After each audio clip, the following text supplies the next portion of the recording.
espíritu correcto. Hace muchos años, mientras que mi hermana y yo estábamos curioseando entre unas cajas viejas en una bodega, encontramos unas cartas de amor que un novio rechazado había escrito a nuestra madre. Nos divertían sus afirmaciones de amor y la forma anticuada en que se expresaban en aquel entonces, así como la idea de que nuestra madre se sintiera atraída por un hombre con apellido extranjero como el suyo. Nuestra falta de aprecio por aquellas cartas se basaba en una actitud equivocada y antipática. Para apreciarlas debidamente, hubiéramos tenido que conocer personalmente al escritor y comprender la relación que existía entre los dos. Los que leen la Biblia sin tener una actitud correcta hacia ella, la Iglesia, Dios y su Hijo Jesucristo, y en un aprecio adecuado de sus expresiones de amor y preocupación por un mundo perdido, han de caer en semejante trampa. Un espíritu correcto es uno de los requisitos básicos para que todo intérprete de la Escritura. El espíritu correcto sigue a la presencia personal del Espíritu de Dios, el Espíritu Santo, en el que piensa interactuar su palabra. Sin él, el individuo no debe considerarse cristiano. Según la enseñanza de Pablo en Romanos 8:9, los que quieren enseñar a otros sin tener el Espíritu de Dios serán ciegos guías de ciegos. Fue para que los seguidores de Cristo pudieran entender las cosas de Dios que Él les dio su Espíritu, el Espíritu Santo. 1 Corintios 2:12. La lista de los textos bíblicos que apoyan estas verdades es larga, pero véanse especialmente los siguientes: Juan 14:17, 14:26, 20:22, Hechos 2:38 y 1 Juan 2:20 y 27. Como fruto de este primer don del Espíritu de Dios, el intérprete debe manifestar un espíritu de humildad y una mente lista para recibir las enseñanzas del Señor.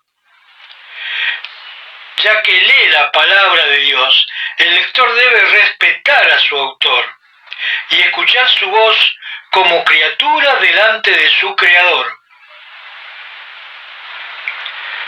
como siervo ante su amo o como vasallo en la presencia de su rey.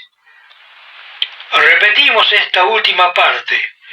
Ya que lee la palabra de Dios, el lector debe respetar a su autor y escuchar su voz como criatura delante de su Creador, como siervo ante su amo o como vasallo en la presencia de su rey. El intérprete debe exhibir también la humildad delante de otras personas, en vista de que ellas también pueden tener la mente dotada por el mismo espíritu. Con frecuencia, otros lectores de la Biblia tendrán mejor comprensión de algún texto, y solamente la humildad permitirá al intérprete aceptar la verdad que Dios le ha revelado a otro. El intérprete nunca debe pensar de sí mismo como infalible, aun cuando esté seguro de que ha descubierto alguna verdad que el Señor le ha revelado. El apóstol Pablo nos ha dado un hermoso ejemplo de este espíritu en Gálatas 1:11 y 12. Pablo había recibido su evangelio directamente de Dios. Sin embargo, fue a Jerusalén movido para hacerlo por el Espíritu Santo mismo, para poner delante de los demás apóstoles el mensaje que predicaba. Esto lo hizo, dice, para no correr o haber corrido en vano. 2.2. Tal actitud de humildad, aún delante de otras personas, es otro requisito básico para el intérprete de la Biblia. También le es requerida la reverencia ante la revelación divina. Muchas veces querríamos sujetar algunas enseñanzas a nuestro propio juicio o buscar la manera de desvanecerlas, pretendiendo tener una comprensión intelectual del mundo. Pero ese intelectualismo muchas veces no es más que la incredulidad disfrazada como algo respetable. A veces las doctrinas de otras denominaciones son el blanco de algún chiste, ridiculizadas en un espíritu irreverente.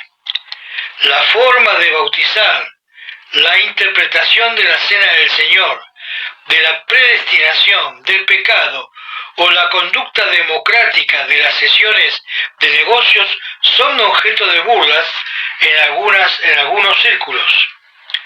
Aun cuando el intérprete no puede estar de acuerdo con tales doctrinas, el espíritu reverente es el único adecuado para tales situaciones. Aún es posible que Dios no nos dé su luz sobre estos puntos mientras no tengamos la reverencia frente a las enseñanzas de otros creyentes. En ciertos casos raros, el lenguaje anticuado de la Biblia puede ocasionar pensamientos irreverentes. Esto sería más posible en el caso del Cantar de los Cantares.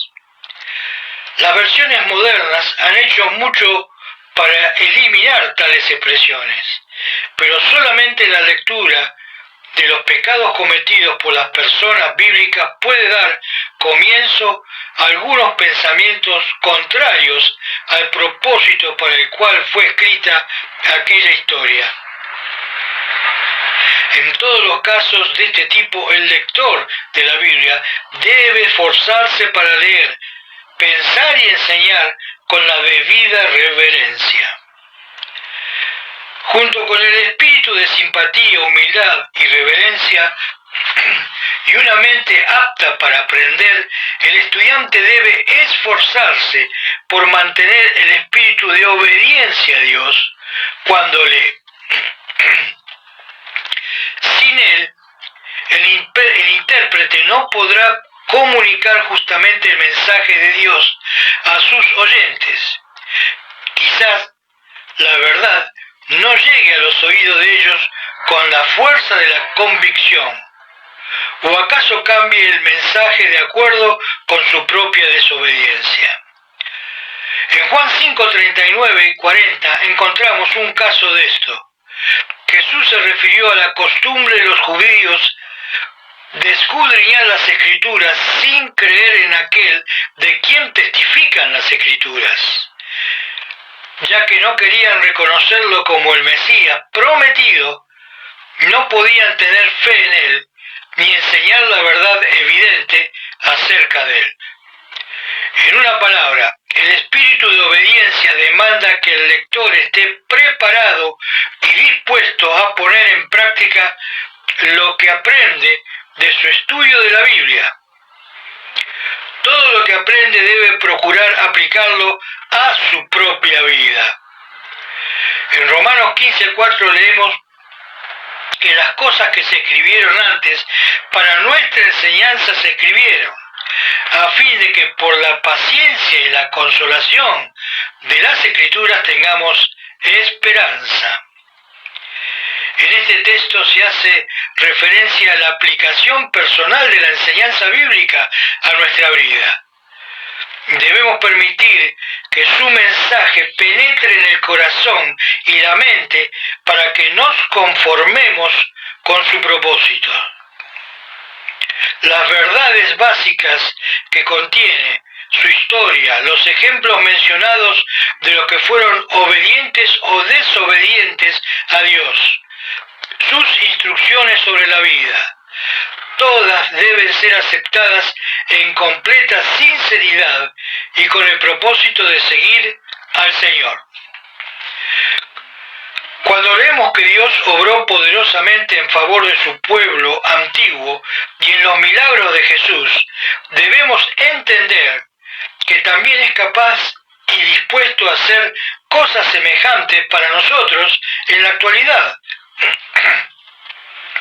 No precisamente en la misma forma, sino demostrando el mismo amor y poder para con nosotros de alguna manera apropiada a nuestros tiempos. Todo esto debe ser logrado por medio de la oración y la fe. Estas actitudes forman parte del espíritu en que debemos manejar las Escrituras. Aun cuando el estudiante goce ya de los dones y el compañerismo del Espíritu Santo, es la voluntad de Dios que obtenga por medio de la oración todo lo que necesita. Con frecuencia no tenemos solo porque no pedimos, Santiago 4:2, pero pida con fe, no dudando nada, Santiago 1:6, para que no sea como las olas del mar, inconstante en su entendimiento y enseñanza del mensaje de Dios. Desafortunadamente, muchas veces la necesidad sentida por el uso devocional de la Biblia sustituye al estudio profundo de ella.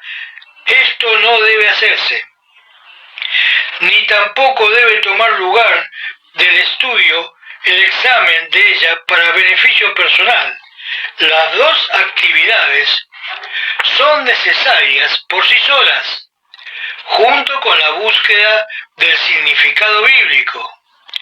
El lector debe sentarse también a los pies de Jesús como María y aprender de él, Lucas 10:39, acompañando a la palabra con fe para obtener algún provecho verdadero, Hebreos 4:2. Y ahora unas preguntas para el estudiante. Número 1. ¿Cuáles son los varios elementos del espíritu correcto con que debemos leer y enseñar la Biblia?